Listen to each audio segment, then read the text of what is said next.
शोले के 50 इयर्स पे बहुत गर्व है कि मेरे पिताजी ने निर्देशन की है, मेरे दादाजी निर्माता थे, एंड आज तक वो एक मिसाल है अब हमारी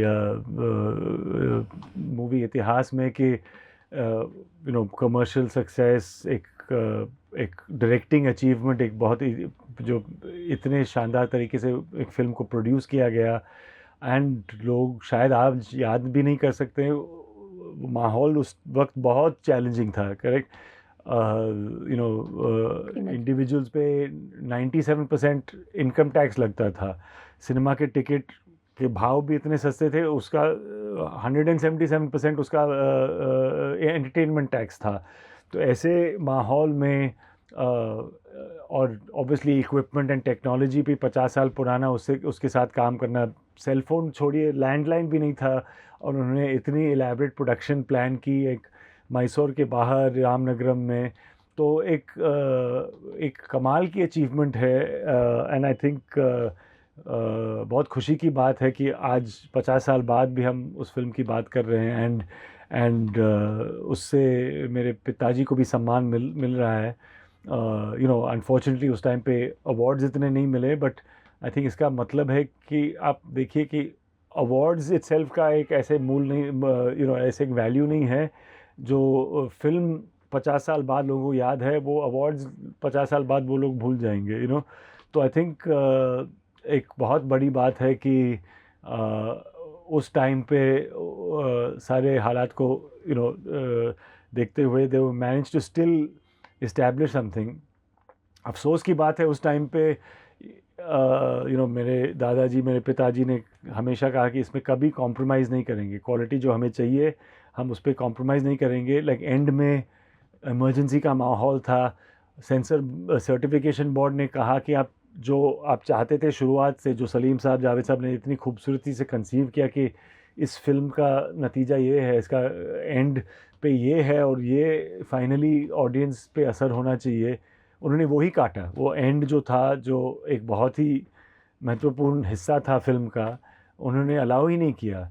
एंड मेरे पिताजी ठाकुर की तरह, मतलब उनके हाथ उस वक्त कट गए, समझ लो। वो एक आर्टिस्ट ने सब कुछ दावे पे लगाया, 2-3 साल ऐसे मेहनत किया ना, आपको कहा जा रहा है कि जो आप चाहते थे वो नहीं हो सकता है, तो उन्होंने वो भी झेला है। बट अभी अगर मौका मिले कि उनका जो ओरिजिनल विज़न था, जो सारी टीम का विज़न था, अगर वो शेयर कर पाएंगे तो आई थिंक बहुत बहुत अच्छी बात है। आई थिंक फिल्म को और भी पसंद करेंगे लोग।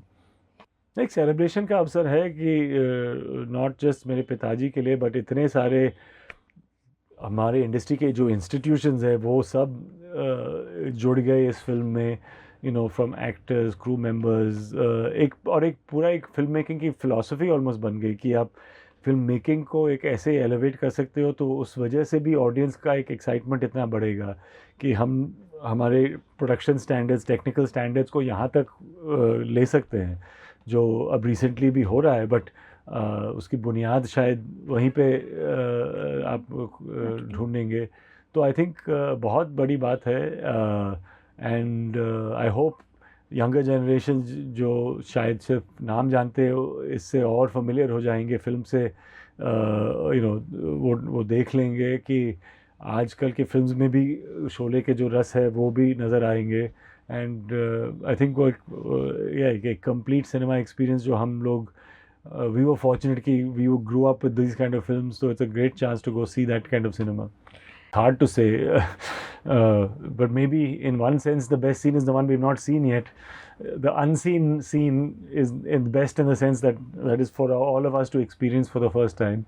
So, but otherwise, I mean, flawless sequences. There's so many scenes without a line of dialogue that hold you, and that is what cinema is. मतलब there's no endless number of those moments आप देखेंगे, इतने gaps है dialogue के, and that is what was conveyed in terms of cinema में। आपको भाषा की ज़रूरत नहीं है, सिनेमा की भाषा ही इतनी पावरफुल हो सकती है जब आप करेक्ट टेक्नीशियंस के हाथ में डाल दो। तो that was the big huge learning for us when we grow up.